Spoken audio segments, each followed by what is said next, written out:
In this video, I will show you how to redirect website in cPanel with Namecheap.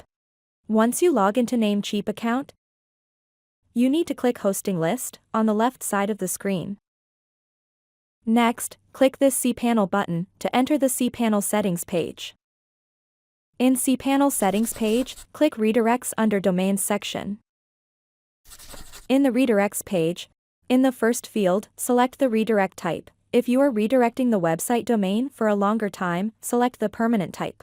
But if the website redirection is for short time, within a time span of 1 year, select the temporary type. In the second field, select the website domain, which you want to redirect, if you have more than one website.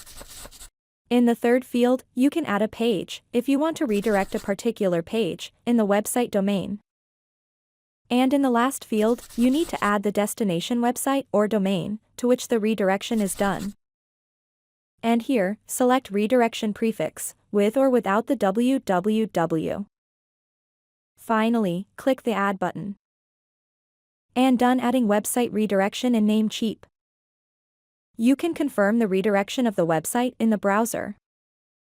And done successfully redirecting the website domain in Namecheap. With this we have come to the end of this video. Please subscribe to my channel and click the bell icon to get updates when we add more content.